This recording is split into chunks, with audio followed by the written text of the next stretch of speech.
So, no, I wouldn't say I have a passion for HR.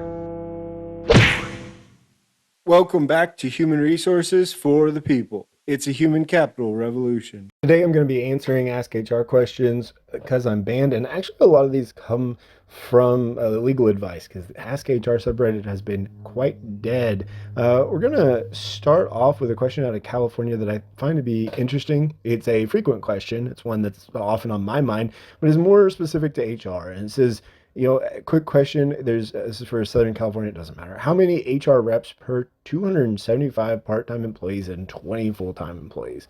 Well, assuming that part-time means like 20 hours a week, you could probably half it. So that's 140, right? 135 plus 20 full-time employees. That's, roughly an FTE of 150 in that aspect. People generally say 1 to 100, one HR person to 100. Now that can be an HR person of any stripe. So that could be, for example, a HR person who does benefits or an HR person who does training. But for my money, it really depends on what the industry is like and what kind of people are you looking at. Like I think, for example, a store, a Walmart may require a whole lot of hand holding, employee relations, and all sorts of things of that nature. And so 1 to 100 might be a bit low, right? Or what you may have not enough people for 1 to 100. Uh, but if they're high professionals, if they're high functioning professionals that you can, for example, send training via email and things of that nature, maybe it's 1 to 200 or 1 to 250.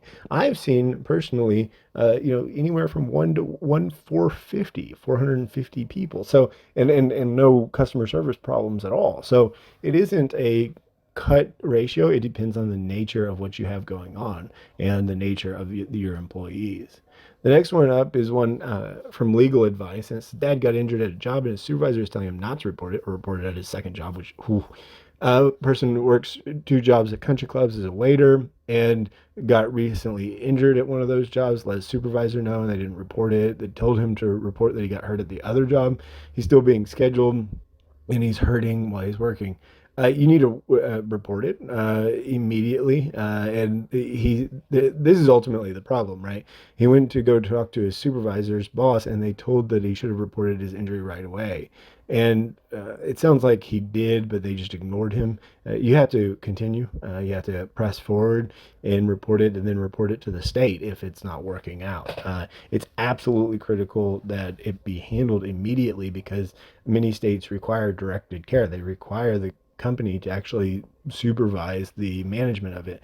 And if they've not taken that seriously, then they need to be reported, and you need to go through the proper authorities. You cannot simply report it as another as at another job or something of that nature.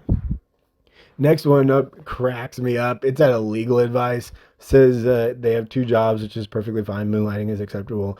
Job performance wasn't working well at the first one, which I'm a little bit curious because the job performance isn't working well. The boss from the other job shows up to his current job while they were on PTO, so he must have been quite heated to fire him. And then the question is, were they allowed to do this? Well, yeah, they're allowed to do that. One thing that I often, when I see these questions, I'm like, do you really want a government that has rules in place to where someone could be terminated? I don't think it's professional. I think it's a terrible idea, and it doesn't make any sense. And this boss is an idiot.